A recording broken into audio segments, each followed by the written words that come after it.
तो आज हम पढ़ने वाले हैं हड़प्पा सभ्यता के बारे में। ठीक है, हड़प्पा सभ्यता बहुत इंपॉर्टेंट टॉपिक है, हर एग्जाम के लिए बहुत इंपॉर्टेंट है। तो हड़प्पा सभ्यता के बारे में थोड़ा बहुत आपने पहले भी जाना होगा कि हड़प्पा सभ्यता है क्या चीज। तो पहले तो आपको ये पता होना चाहिए, ये भारत की पहली सभ्यता मानी जाती है और मेसोपोटामिया के बाद दूसरी सबसे बड़ी सभ्यता मानी जाती है। ठीक है, तो वो सारी चीजें हैं। मैंने इसमें आपको इसके अन्य नाम लिखे हैं, ये जो आपके इसमें है इसके अन्य नाम है। ठीक है, इसको अन्य नामों से भी जाना जाता है हड़प्पा सभ्यता को। ठीक है, हड़प्पा सभ्यता है। ठीक है, तो ये सारी चीजें मैंने एक तरफ से ये है कि आपका सामान्य परिचय, हम पढ़ने क्या वाले हैं आपको। ठीक है, थोड़ा आपको आइडिया लगना चाहिए कि क्या क्या चीजें हैं। तो मैंने आपको चित्रकारी के माध्यम से भी मैं आपको बताने वाला हूँ कि कैसे कैसे किस हिस्से में ये कैसे कैसे फैला हुआ है। हड़प्पा सभ्यता नॉर्मल चीजें आपको पता होगा, इसकी स्थापना जो की गई है वो 1921 में की गई है। वैसे तो इसका इतिहास बहुत पुराना है।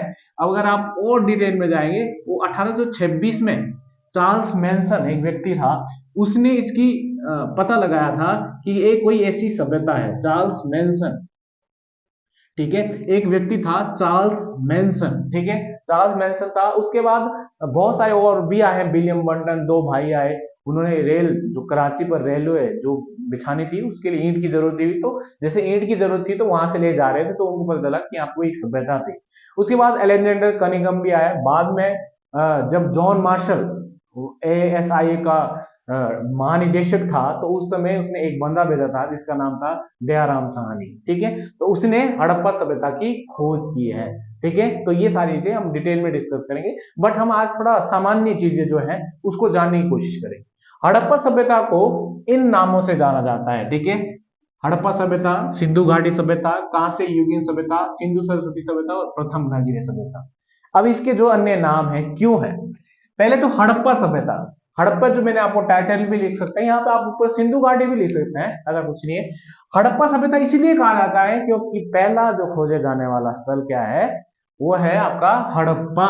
ठीक है, हड़प्पा यानी जगह है पाकिस्तान में, इसलिए पहला खोजा जाने वाला स्थल कौन सा था, हड़प्पा। तो ये चीजें आपको पता होनी चाहिए कि क्या क्या चीजें मैं बात कर रहा हूं। दूसरी सिंधु घाटी सभ्यता। सिंधु घाटी सभ्यता इसलिए कहा जाता है कि क्योंकि ये सिंधु नदी के किनारे, अधिकतर जब ये खोज की जा रही थी तो सिंधु नदी के आसपास इसके स्थल मिले हैं। ठीक है, सिंधु जैसे मोहनजोदड़ो सिंधु नदी के आसपास में, यानी तभी इसको क्या कहा गया, सिंधु घाटी सभ्यता। ठीक है, फिर कांस्य युगीन सभ्यता, यानी कि कांस्य युगीन सभ्यता क्यों कहा गया, क्योंकि इस सभ्यता के द्वारा पहला खोजे जाने वाला जो धातु थी वो कांसा था। कांसा तांबे और प्रोटीन से मिलकर बनता है, बोला जाता है तांबे और टीन से मिलकर कांसा बनता है। तो ये भी खोज किसने की है, हड़प्पा सभ्यता के लोगों ने। ठीक है, तब इसे क्या कहा गया, कांस्य युगीन सभ्यता। उसके बाद सिंधु सरस्वती सभ्यता, जो प्रेजेंट टाइम में इसका नाम है। ठीक है, आज इसको ये बोलते हैं सिंधु सरस्वती, इसलिए अगर पाकिस्तान की बात की जाए, अगर पाकिस्तान की बात की जाए तो पाकिस्तान में सिंधु नदी के आसपास स्थल मिले हैं, और अगर इंडिया की बात की जाए तो सरस्वती नदी के, क्योंकि जो आज खत्म हो चुकी है, इसी के आसपास मैं अभी बताऊंगा आपको इस सरस्वती के आसपास कौन से स्थल मिले हैं, वो भी आपको पता चलेगा। तो इसलिए इसे दोनों, इसका यहां तक कि जो ये सभ्यता है, इंडिया में सबसे ज्यादा स्थल मिल गए हैं इसके। ठीक है, सबसे बड़ा स्थल भी इंडिया में मिले, जो हमें आगे बताएंगे मैं कि उसकी लेटेस्ट में खुदाई हो रही है, वो चीजें भी पता है। और मैं वो मैंने बता दिया, ये प्रथम नगरीय सभ्यता थी। ये नगर, तो ये कोई ग्रामीण नहीं थी। ठीक है, ये आपने ध्यान रखना है, ये कोई ग्रामीण नहीं थी। ठीक है, फिर जानते हैं। अब देखो, जो मैंने ये आपको लगाया है, ध्यान से सुनना आपने, जो ये निशान लगाया त्रिभुजाकार का है। ठीक है, ये त्रिभुजाकार का है, यानी मैंने आपको बताया ये जितना भी क्षेत्र है, ये जितना भी क्षेत्र फैला हुआ है, ये 13 लाख वर्ग किलोमीटर है। ठीक है, यानी हड़प्पा सभ्यता 13 लाख वर्ग किलोमीटर में फैली हुई थी। अभी भी इसकी खुदाई हो रही है। ठीक है, तो ये जितना भी है, ये आप इंडिया का मैप देख रहे हो, ये सारे के सारी चीजें हैं। ठीक है, तो ये आप भारत हुआ, ये पाकिस्तान हुआ। ठीक है, ये पाकिस्तान का इलाका है ना, पाकिस्तान में ये इस साइड में मिला है। ठीक है, तो पाकिस्तान की, यानी कि पाकिस्तान तक इसके ये जाते हैं। ठीक है, इस चीज के बारे में, इसकी आकृति त्रिभुजाकार की है, दिख रही है ना आपको, त्रिभुजाकार की। इसकी आगे कैसी है, त्रिभुजाकार की है, किसकी, हड़प्पा सभ्यता की। ठीक है, इसके बाद आगे पाकिस्तान के जो स्थल हैं, जो पाकिस्तान के स्थल हैं वो मोहनजोदड़ो, हड़प्पा, कोट डीजी, डाबरकोट, आमरी, बहुत सारे ऐसे स्थल है जो कि यहाँ पे मिलते हैं। ये जो इलाका है आपका, ये स्थल मिले हैं। ठीक है, ये स्थल मिले हैं। तो ये आपको पता नहीं कि पाकिस्तान में कौन कौन से स्थल हैं, जो मैंने मुख्य बताया, वैसे बहुत सारे और भी है। उसके बाद भारत के स्थल कौन कौन से हैं जो मिले हैं, जैसे कालीबंगा। कालीबंगा आपका यहाँ पे है। ठीक है, आप देखना कालीबंगा आपका राजस्थान में है। ठीक है, आपको आइडिया होना चाहिए, मैप आपको अच्छी तरह पता होना चाहिए इस साइड में क्या है। ठीक है, कालीबंगा। लोथल आपका गुजरात में है। ठीक है, लोथल आपका कहाँ है, गुजरात में है। ठीक है, गुजरात में सबसे ज्यादा स्थल मिले हैं, याद रखना आपने। ठीक है, उसके बाद धोलावीरा भी आपका गुजरात में है। ठीक है, धोलावीरा भी आपका क्या है, गुजरात में है। ठीक है, धोलावीरा भी गुजरात में है। राखी गढ़ी आपका हरियाणा में है। ठीक है, राखी गढ़ी आपका, इसकी खुदाई अभी हो रही है और ये पूरे इसमें हड़प्पा सभ्यता का सबसे लेटेस्ट में सबसे बड़ा स्थल है। तो इंडिया का तो यही है। इससे पहले धौलावीरा था, अब कौन सा है, राखी गढ़ी। राखी गढ़ी कहाँ है, हरियाणा में है। ठीक है, हरियाणा में, ये आपको पता होना चाहिए। उसके बाद रोपड़, रोपड़ आपका पंजाब में है। ठीक है, ये है पंजाब में। और इसके बारे में मैं बता दूं, रोपड़ आजादी के बाद पहला खोजा जाने वाला स्थल था। ठीक है, आजादी के बाद पहला खोजा जाने वाला स्थल क्या है, अधिकतर जो खुदाई हो रही है आजादी के बाद हुई है हड़प्पा सभ्यता की। तो ये चीजें आपको अच्छी तरह से पता होनी चाहिए। ठीक है, उसके बाद है बनावली। बनावली भी आपका कहाँ है, हरियाणा में ही। ठीक है, तो ये भी आपका कहाँ पे है, हरियाणा में ही। ठीक है, तो ये आपको मैंने आपको स्थल बता दिए, इंपॉर्टेंट चीजें। सूरकोतदा एकमात्र ऐसा स्थल है जहां पर घोड़े की हड्डियों के साक्ष्य मिले हैं। तो ये कहाँ पे है, ये भी है आपका गुजरात में, सूरकोतदा। इसके अलावा बहुत सारे और चीजें हैं, मैंने आपको इंपॉर्टेंट चीजें बता दी।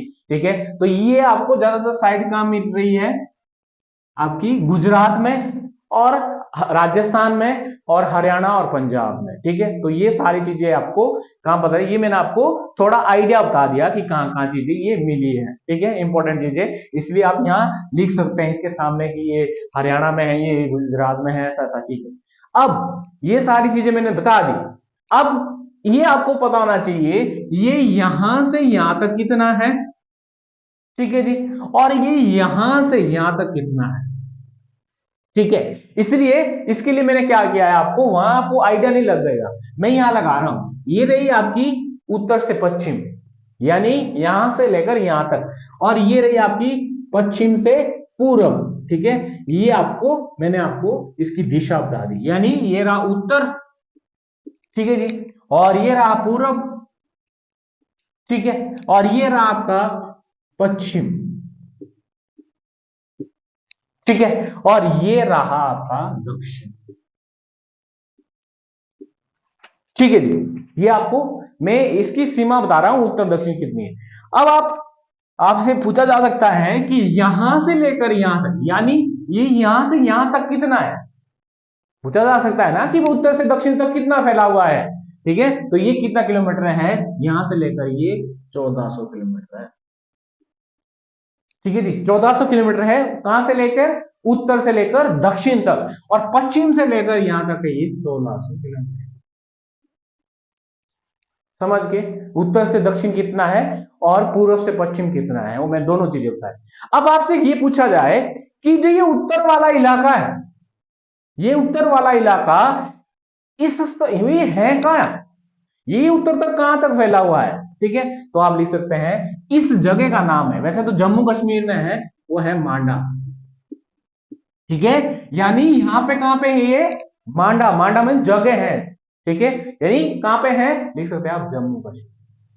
ठीक है, नीचे आप लिख सकते हैं देमाबाद। अगर साउथ में जाएंगे आप तो देमाबाद। ठीक है, यानी ये देमाबाद तक फैला हुआ था। देमाबाद कहां पे जगह है, महाराष्ट्र में है। ठीक है, MH में लिख दिया है, महाराष्ट्र में ये था, यानी कि उत्तर ये मांडा में है और दक्षिण में ये महाराष्ट्र तक है, यानी देमाबाद तक है। यहां पश्चिम में, यानी पश्चिम से पूर्व तक ये, पश्चिम में कहा है, सूत कांगेडोर। सूत कांगेडोर। ये पाकिस्तान में है जी,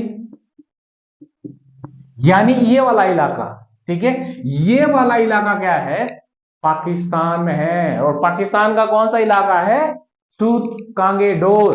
और अगर पूछे जाए कि पूरब में, ये तो इंडिया में आएगा, ठीक है, इंडिया में है ना, ये वाला इलाका इंडिया में।